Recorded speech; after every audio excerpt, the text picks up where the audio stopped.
I'll just have a short presentation about multidiscipline, and then I think we can, after the presentation, that I like to have more discussion with you as well, with questions, all those things.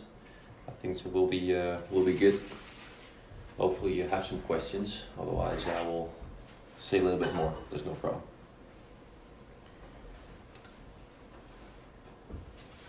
So what does these athletes have in common? Already can see, you have short track skaters, there are long track skaters, but also we have like inline skaters in there. Like basically all those skaters do long track. These are the pictures of the long track skaters, but all of them are doing short track and long track and inline. And inline, yes. Yeah. Yes. The common thing about all of these pictures is doing the inline and competitive inline, short track and long track. Like you have the Hyungjo Lee, Korean, winning gold in short track as well. You have Rien de Mors, short track. Michel Mulder in the middle, from inline, world champion inline. Shawnee Davis, I think everybody knows him. And this is Harold Silos. He was European champion twice, short track. And I think that is, looks like Chet Hedrick, I think. Yeah. But inline.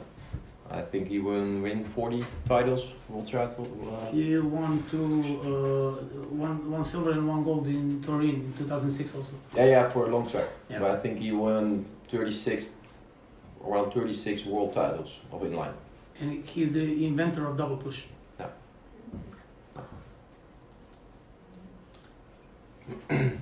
So this is like a short list of skaters who have this combined sports.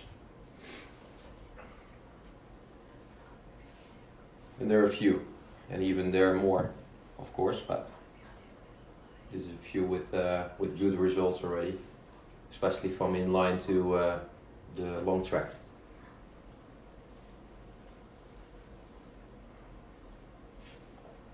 There are a lot of world titles in this row here, especially from inline.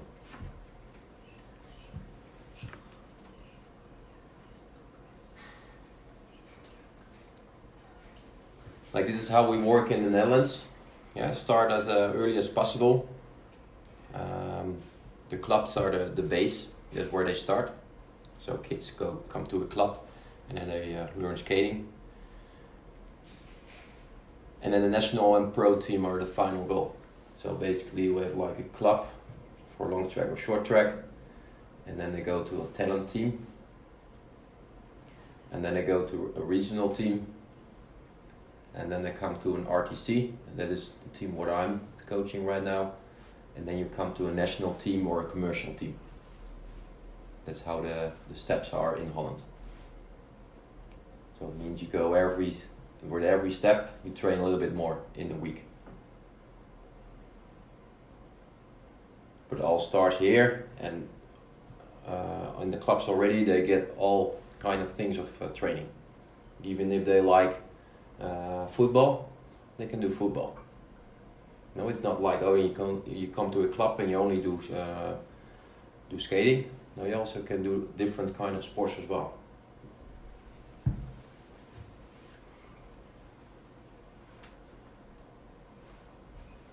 So tips for combining. So there are no boundaries. Have a main goal as an athlete in the back of your mind. So the coach's knowledge, understanding of different sports.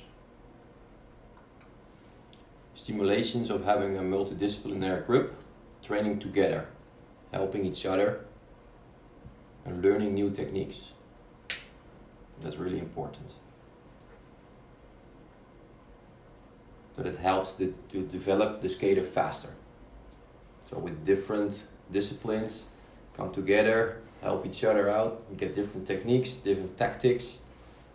All those combined makes you a better skater at the end.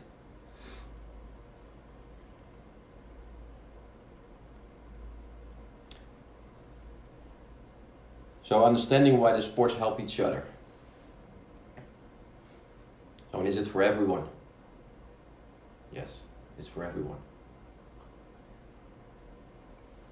The younger the athletes, the better it is, of course. Because the younger, you don't have to, you're always learning when you're younger, and when you're already older, you learned some things, but it's harder to change that when you're older. So when you're young, you're open, you add quite quick new things in it. But when you're older, it's hard to let that go and learn a new thing. It's possible, but it takes a little bit longer.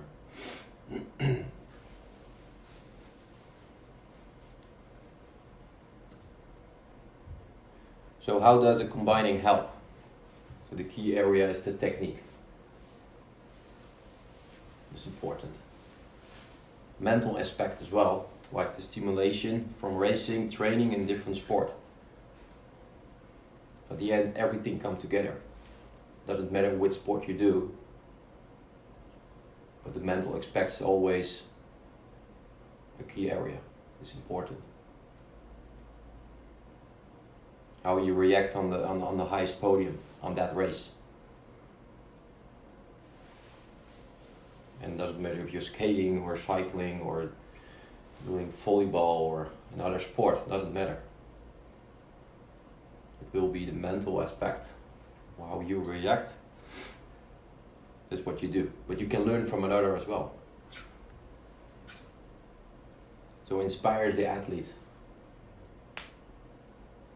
Yeah, you can learn from somebody else what his goal is, what he's doing, how he's living for the sport, all those kind of things. Like the most important is as well for that if you have a goal, yeah, and there are holidays. Can I go to that holiday? Or I have to train? Can I go to that birthday? Or do I have to train? All those kind of things are important. How you get better? To do nothing or to train? To train. So you have to every time make the right choices for yourself. You can't do everything anymore. If you choose for a sport that you want to reach a goal, you have to make decisions. Okay, I'm doing that, I can't do that. It's not saying that you can't do anything anymore, but it has to be on a scale. It has to be a good balance. That's important. When my wife is asking and especially they're not coming from sport, and my father and mother-in-law they're saying oh yeah, it's holiday, so with Christmas, so you're at home. So no, I'm working. Working? Everybody is free in Holland, so no, not in sport. Just continues every day. And we just have 2 trainings in the session on the first day of Christmas. That's what it is. That's the periodization. That's the best option. But making choices. I never look to when there is a holiday. Always just make a program. Okay, this is the best for that day to do. Okay, it can be. Sometimes it's on the birthdays from my wife. Yeah. I'm sorry, come a bit later. No, first train, then I come. It's also for the coach. It's also I have to make decisions. So in the developing the athletes in 2-3 disciplines as opposed to 1. So you learn from everything and you get to 1. That's important.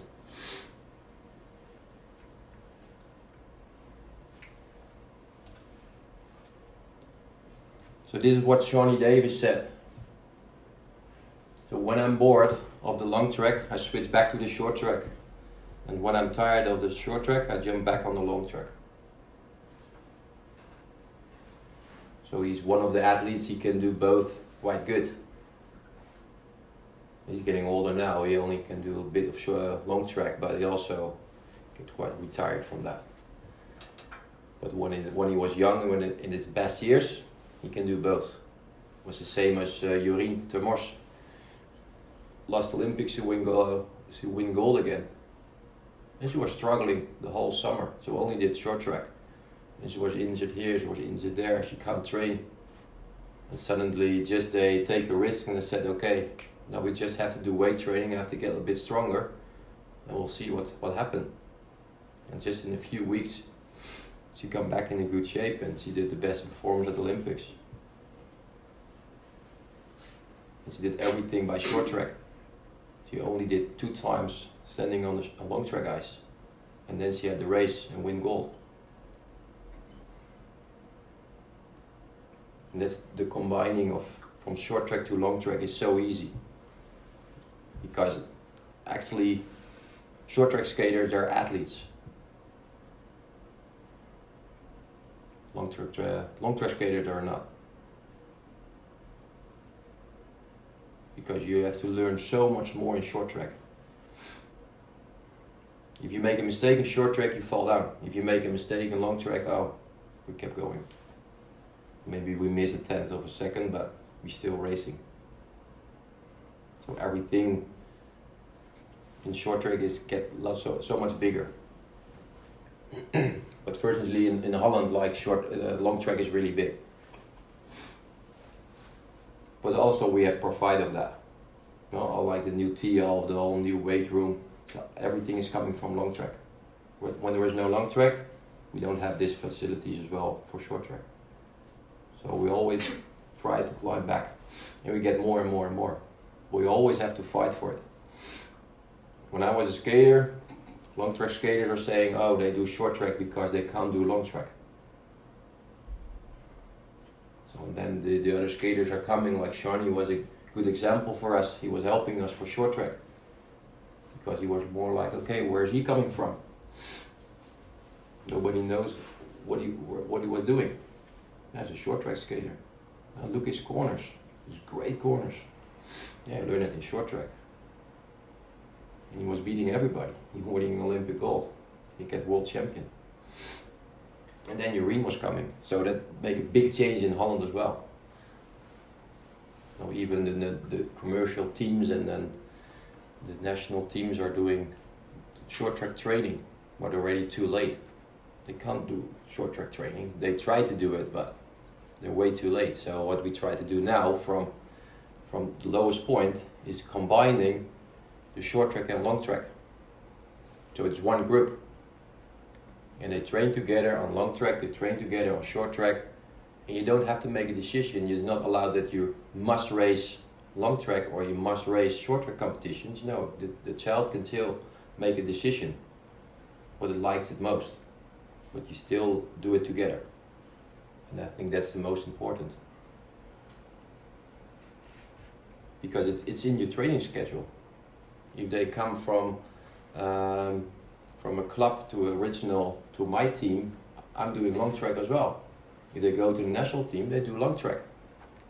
And I still had kids this year in my team that never did long track before. They all have to learn it. So they're running behind. So they have to try and fight harder to come back. So we're still also in Holland making steps. It's just in process, we just believe in it and we keep pushing it. It takes time. But we have the time. There's no problem. But we believe in it, what we're doing. And at the end, the results will come in.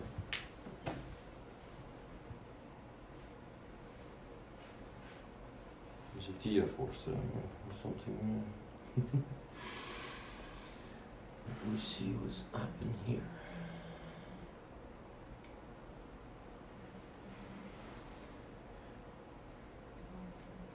But it was already the last one.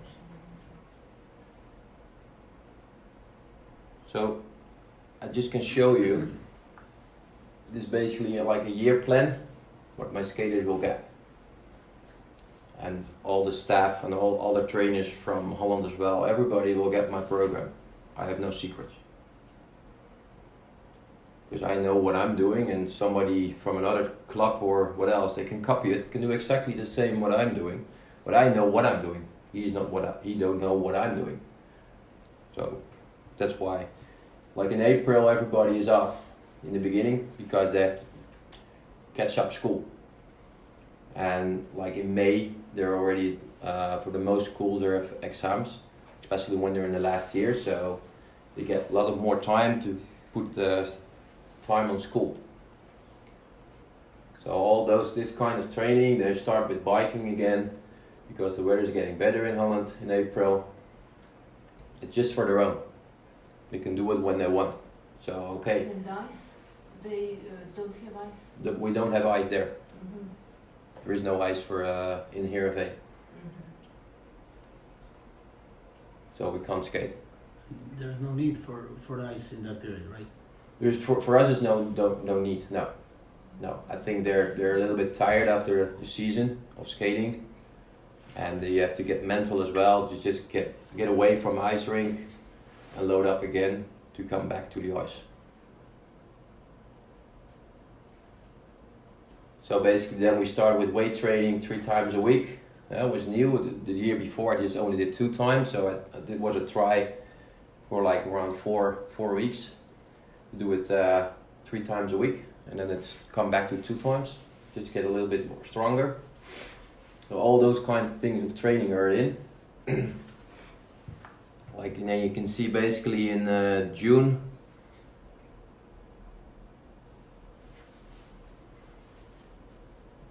A little bit earlier because I think I have to go down. You can see like from here, like it's an ice camp. We go to Utrecht. There was ice there. So we just do a short camp with everybody. We go there in an apartment or a bungalow or a big farm. They're all together, separate bedroom, but they have to make food for themselves. It's in June. Yep. Yeah, that was the end of May. Uh-huh. The end of May, beginning of June. We go for a 5-day ice camp. Because it costs a lot of money, so we said okay, we just go there in that period. Because the ice in Utrecht was like for here we skating 1 hour, €200 to skate. So it costs a lot of money. So that's why you have to make decisions as well when you go and when you're not. So what you can see here as well in the beginning here in May, I do a lot of inline, like week 2 times, 3 times inline in a week. We do it in an inline track, so it's quite similar as for short track. We do it just as practice. We're doing left, also we go on right. All those kind of training, we do just similar relay trainings. You give each other a push. The only one I'm gonna do there is like, you can't copy the short track technique to an inline technique, that's not possible. But only what you're gonna do is like basic position, that's the same. Just sit low. In short track you have pressure, in inline you don't have pressure. If you start to lean, it slips. So you can't lean in inline. But you just look for a coach like, okay, what I want to improve. And that kind of things, but it's like inline is just for aerobic stuff, for interval, good training. And why do you do it on a right lap as well? You do the left because one? your body is always going left to the left, and then you only train that side. And then, especially in the summer, we also do corner belt with a turntable to the right. You have just the other side to train that side as well. Especially when you see short track skaters, always when they start on long track, they think they're right. We're always sitting like this. I'm sitting right. No, because they think you have to sit that way. So that's why we're also doing the other sides, crossovers, all those things. The changing your body. So then I can show a little bit more of this. Like in June we do some tests as well. You can see it in it's blue. I don't know if it's coming out as blue, but like the Wingate, we have a max test. Like it's not that they do three days of max tests. It's just 1 day. They can pick a day when they for the best time to do it. So then we do just another ice camp, and then you can see in June, let me think, this is July. Because the long track ice starts already here in June. Like the what you can see here, the LT, is long track. So that's a long track period for in TL that we can use. So for us, because we're in RTC, it's free to use for us. So that's why I'm skating a lot on long track. Just straight away learn like the falling position, and all those kind of things, the endurance, coming back for long track as well. But it's only for 3 weeks long track and then it's going out. Because it costs around, I heard, around €15,000 a week for the federation. That's why they only do it 3 weeks, because the commercial teams go to Germany or Norway to train there, because they're size enough. They do a lot of camps from long track. So and then in July we start with short track ice. So that's around the 10th of July. We start with the short track ice in TL.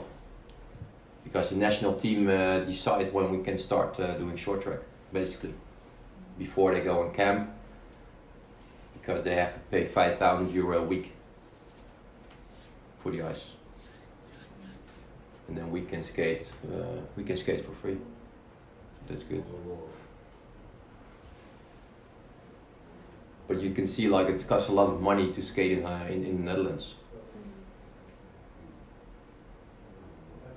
So that's why we always have to make efforts when we start training, and then we continue that as well till the rest of the season. Then of course they have holiday as well. You can see that on the red under it, start holiday. Like basically they have around most of the time they have 10-12 days of holiday. I show that on time, so if they want to go on with friends or they want to go with parents, they can have a holiday there. I like what I'm saying, like the new people, and when they come in, they said, oh yeah, but I book a holiday. Yeah, you can go, it's not a problem. You still can go for a holiday another period. But only when they come back, they miss a lot of training. So the difference directly in the group, you can see that. Because especially when they go training, when we have a lot of volume in that period from July, like the 2.5-3 weeks, if you miss that, you will feel it, especially during the winter. So this is going like through my whole year plan. Like competition starts, I just put everything in.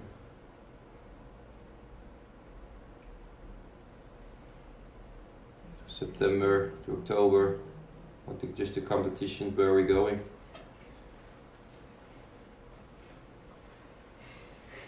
Like one guy is doing long track as well, like there in the purple. You go with a camp to it with a commercial team to Germany. And now actually he was last year was in my team, because now he is in the commercial team from long track. So he decided to go to do long track, because he was national champion long track as well. So he can do both.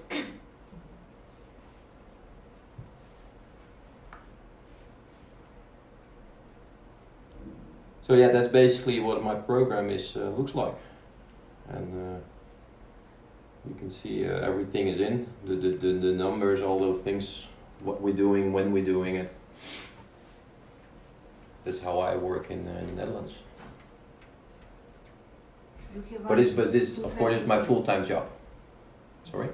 You have ice 2 times a day, September, October, November. No, like I'm doing 2 times a day, most of the time in the summer. Mm-hmm. Like July, August, in that period, I skate most of the time 2 times a day. Mm-hmm. also with combine it with long track. You also can see we do ice hockey as well. Like here is like ice hockey training. We do like once a week, do an ice hockey training. Because also for the agilities, like we do drills, it starts. You have to fall, you have to stand up again. All those things. It's good for the agilities for short track.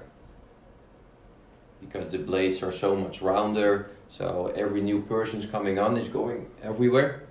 So after a few months, they know how to play with it. And all my skaters likes it because that's always the most important training, that everybody want to be there, because we do competition as well, play to each other, and that's the most what they like. So it's also a bit fun. Yeah.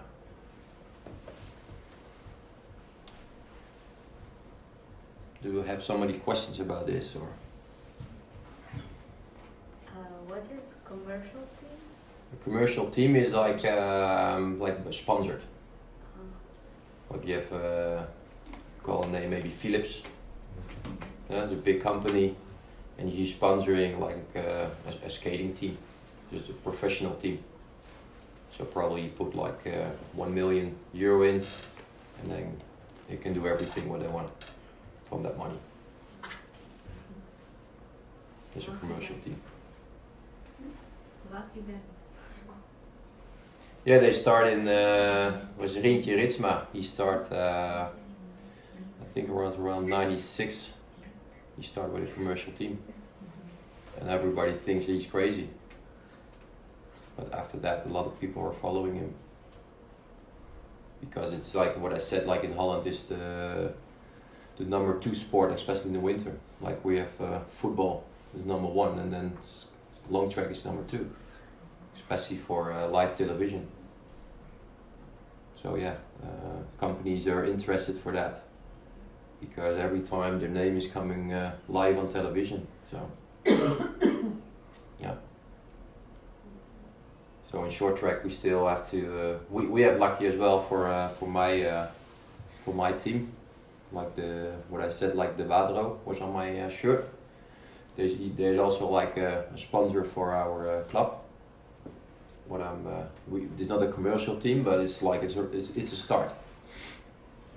Like basically our skaters paying €1,800 for a year to train with my team, and then they get the competitions included as well. So all the facilities and the competitions included there. That's 2 or 3 competitions. That's not. There are 3 competitions. 3 yes. competitions. Yeah. For a season. For a season. Yeah. Like in the World Juniors is coming from the federation. Federation pays the World Juniors or the European Cup final as well. But if you've been in Utrecht, there's also an RTC in Utrecht. They pay €2,500 a year with no competitions because they don't have a sponsor. So basically, the parents are the sponsor, because they have to pay more. So it goes up to around 5,000 for the parents for each child a year to train. And that's a lot of money. No.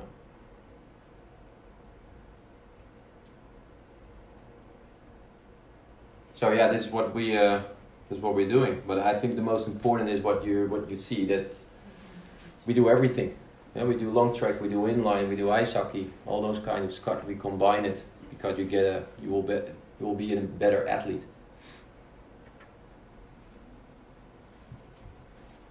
Because Elise Christie from Great Britain, world champion, came from figure skating. Like my. Was she? Sorry? How old was she when she started to skate? I'm not sure. I don't know that. So you also have to figure skating. Yeah. So my former coach, he's old now, Will O'Reilly. He was in 91 or 90. It was Melbourne, I think, or Sydney. He was world champion. He came from figure skating. He's British as well. He's British, yeah. And he's past 20 years in the Netherlands. Yeah. Coaching. Yeah. Cliff O'Reilly hold a seminar that was broadcast live from ISU last season. Yeah. So pretty much everybody got the information and everybody watched that seminar as well. Yeah. Yeah, he was my coach for 6 years, from '96 till 2001. Yeah. So yeah, that's I think for you as well that you're combining it. It's good. You know, you can, if you don't have ice in the summer or something, then you can do inline, or you just have less ice, then you can do inline. Like when it's really cold outside, you can maybe can skate on the lake. Do straightaways, long track. No, improvise. They don't let them to skate on the lake. They say It's too dangerous. Yeah, but the ice have to be thick enough. Yeah. Yeah, which unfortunately we didn't have that much of winters. No. But if we did, maybe we'll consider it. But there Yeah. is no, unfortunately, no. No. Those kind of winters anymore. No. At least here. Yeah, like in Holland, they're like they just put water on a field, and it's deep like this, and they have winter ice, and they skate on that. Yeah, maybe if Because we, they're crazy about skating. Yeah. maybe we can if we see a weather channel and we see that for next 2 weeks it's gonna be really cold, we can buy some water and spill it somewhere and Yeah. use it like that.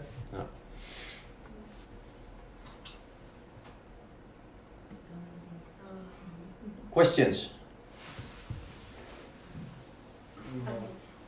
Yesterday I asked Misha, but he didn't know the answer. Why do you always say like we should do like weight transfer?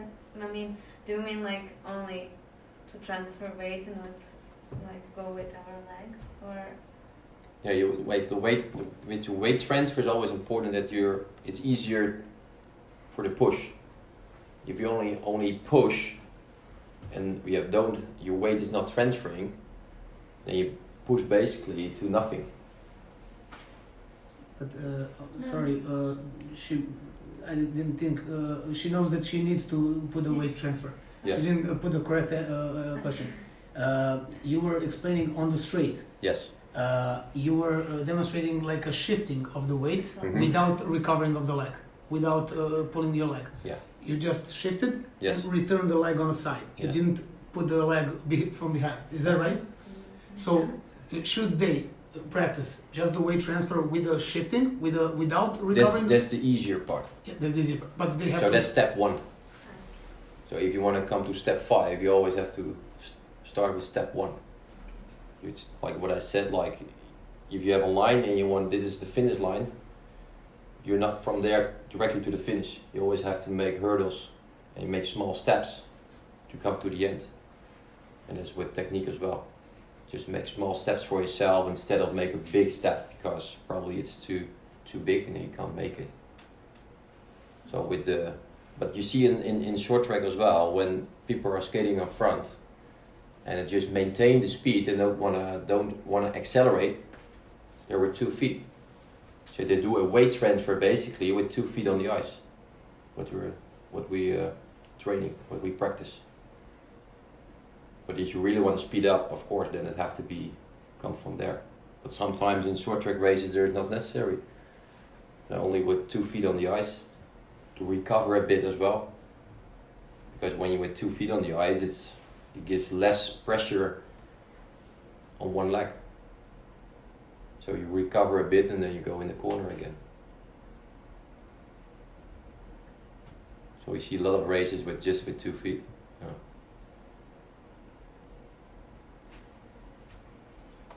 That was your question? Okay. Okay. More questions? Разбойте ме нещо да питате един питача на английском само.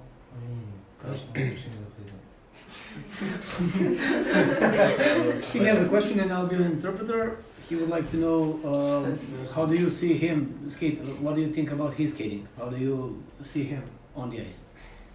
He's really like a bull.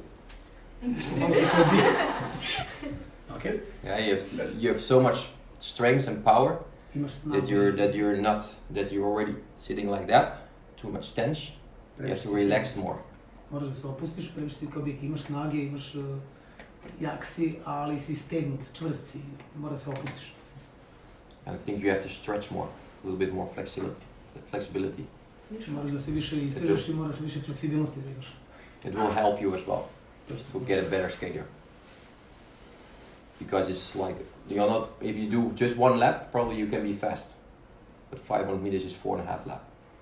So you need to skate relaxed. Ako ideš jedan krug, vjerojatno ćeš moći da razviješ brzinu na jedan krug.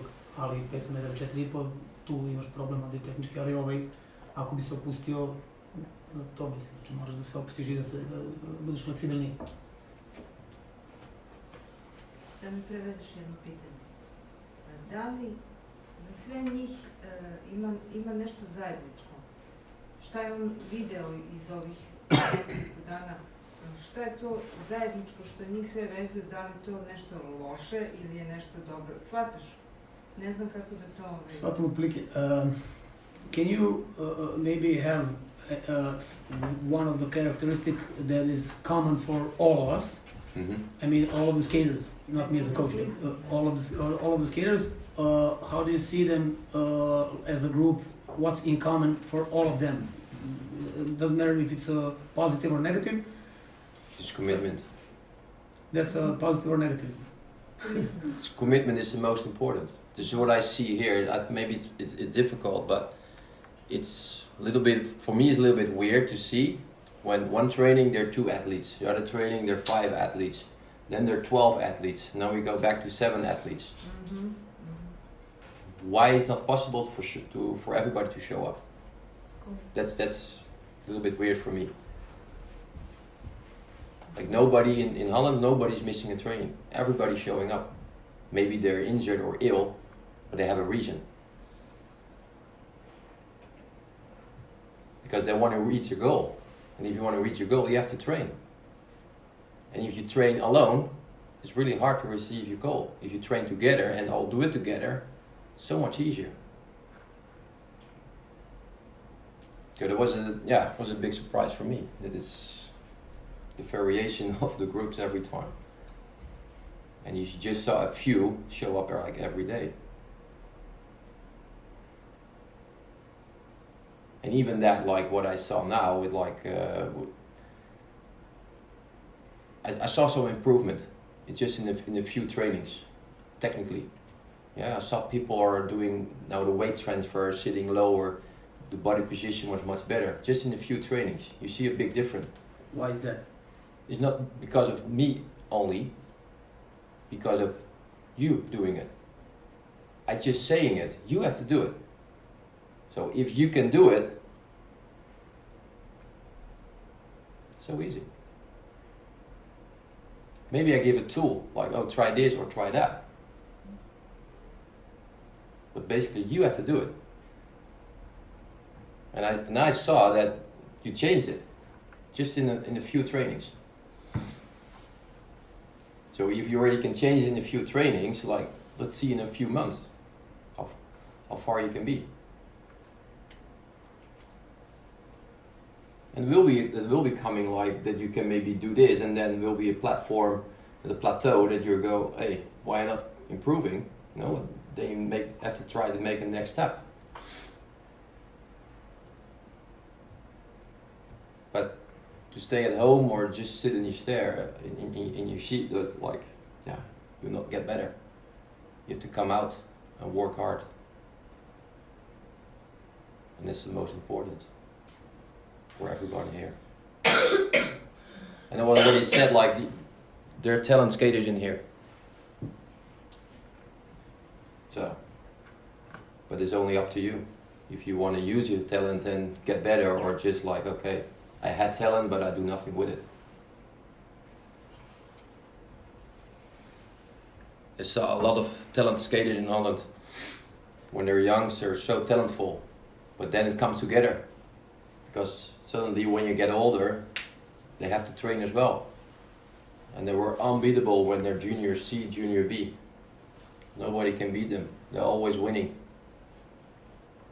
But then it comes to junior A level, then people are just they're not that talentful for technique, but they're really talentful for fighting, mental. Just go for it. Don't give up. And then suddenly the talent skater for technique, he's losing it. Then you look up, like, shit, what happened here? I can't win anymore. No, I stopped skating. I'm gonna do something else. Because they suppose not to lose. That's what they think. Because they're always winning. And just we do nothing. But what you see like with from long track, like a Sven Kramer. He was a talentful skater, but also mental. That's why he was already world champion on 18-19 with the seniors. He trained hard. Jorien de Mors. She was training with me already when she was 14. She always wanted to skate behind the guys. Not with the girls. No. I want to train with the guys. And every training, the sweat was everywhere. She was wet. Every training again. And you don't have to push her. You have to hold her. And now it's enough. No, I want to do more. No, it's enough. That's the mentality. And if you have that mentality, you work really hard, because also good skaters have to work hard to reach your goal, and then you can win. And of course, not everybody can win a gold medal or be world champion, but you also can be happy to get the max out of yourself, the best result out of yourself. You still can be, you can be proud of yourself then.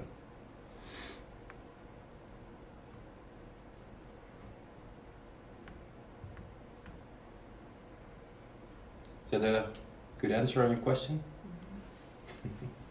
Give a little bit more, but...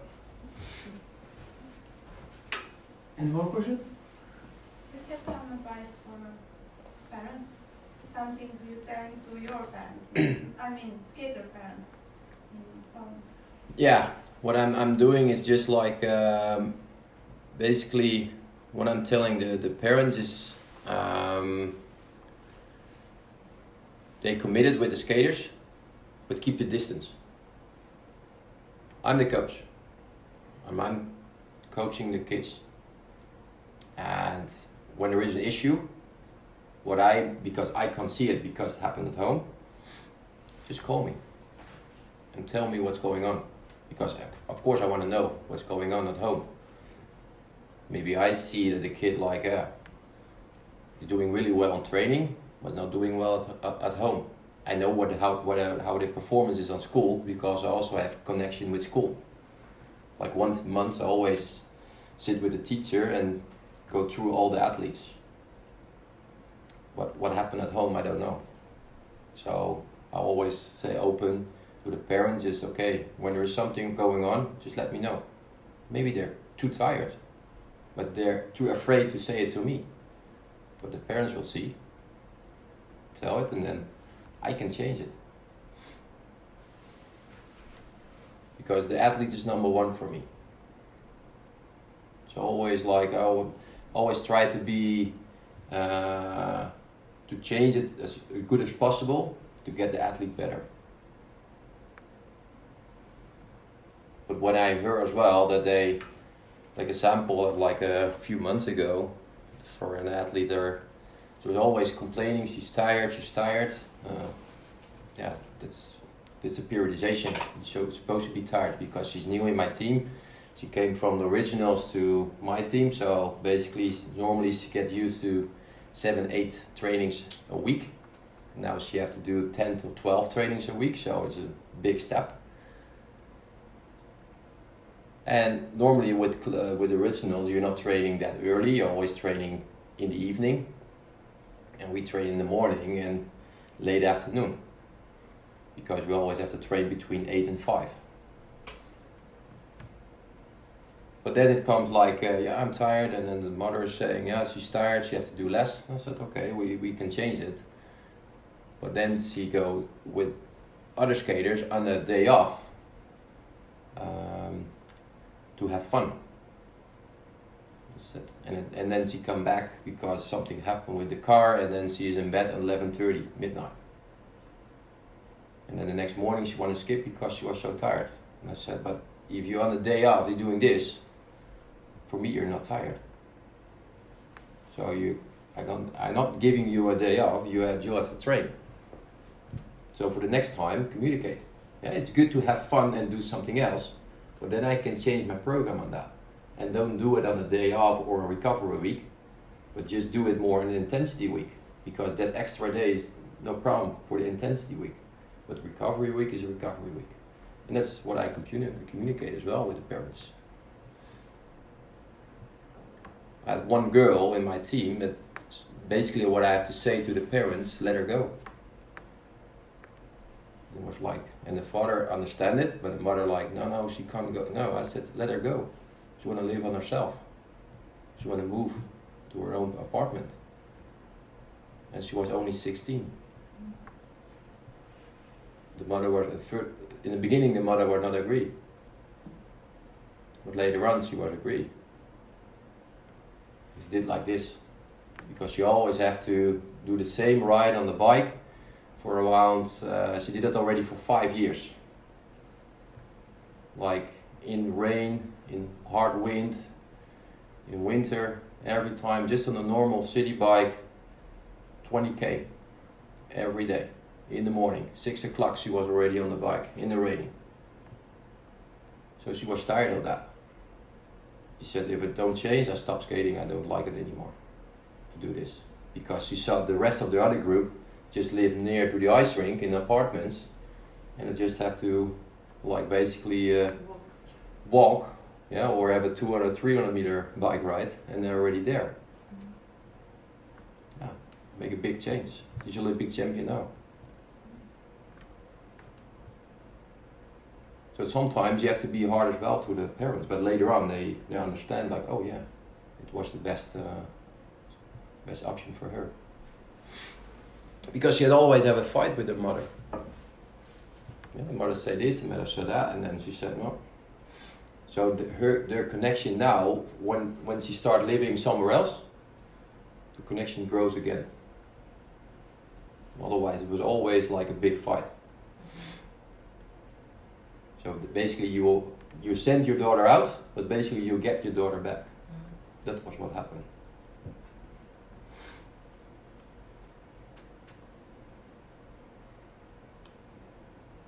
Yeah, that's what I'm.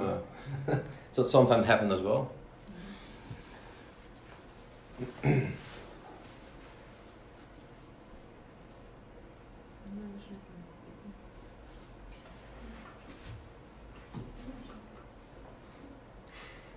But you also can do as a parent, like, hey, say to your daughter or son, like, hey, you make a commitment, you want to train, so why you not go train? Why you want to stay at home? Yeah, I'm tired. Yeah, why you're tired? Yeah. Probably someone in Slovenia is also tired, but she's going, or he's going. She's not skip the training. So he can be also support for that. Just kick them out. Hey, you signed up, so go for it. Can be helpful. And I think here, like, it's a small country in for short track, and I think every hand is useful. Yeah, we really have to do it together because it's so small. And just communicate with each other is the most important. If you keep communicating, it's so much easier. And that's why in short track we climb up quite quick in Holland as well. And long track is too big. Before it's coming there, it takes a month. And we can arrange it in a day. Because we just communicate with the persons who are there, and then we can do it.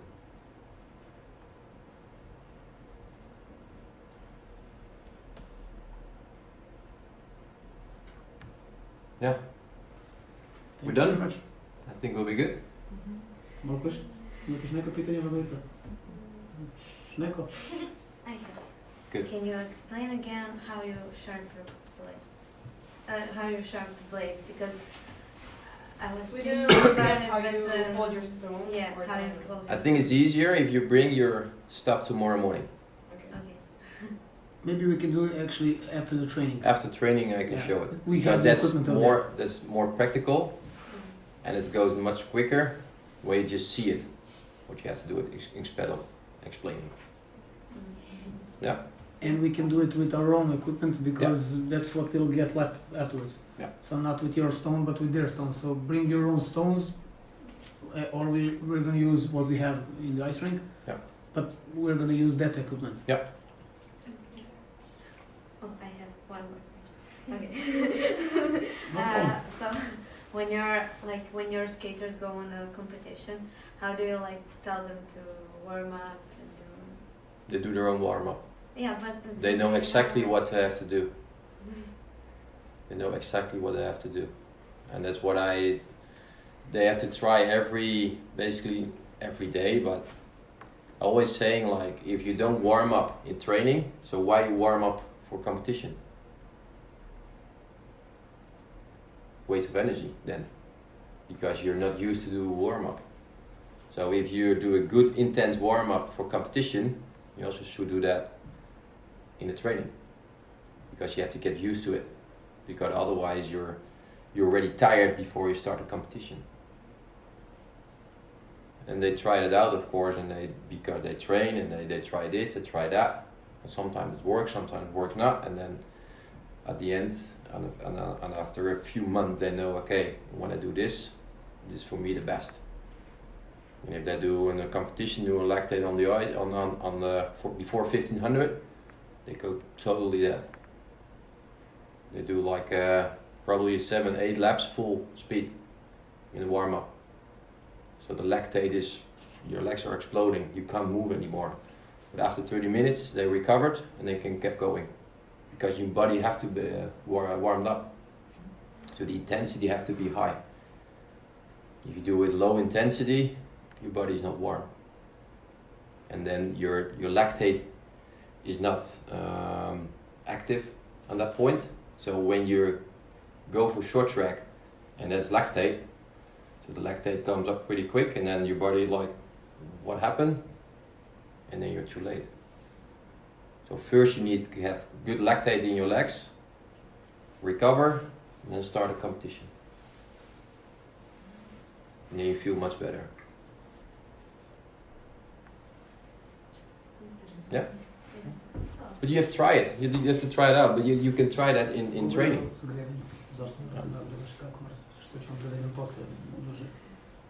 Just translate it. Yeah, that's We good. have a recording and we're gonna Yeah. listen together. So. Yeah. So what we're gonna do tomorrow on the ice? I'm gonna do the technique and do some starts. Practice some starts. And first we do, we're gonna do some in dry land. In the beginning we do some corner belt as well, but also use the corner belt on the ice. I want to show you that you have to lean, like in the slow motion, the timing, you can really train on that with the corner belt on the ice. That means we all have to be at 6 in the morning at the ice rink, because we have the ice from 6:45 till 7:45, and in order for us to have warm up properly as you planned, Yeah. we have to do it from 6, do it dry lands, and then go on the ice. So please be at 6. Yeah, it's early, but it's also early for me.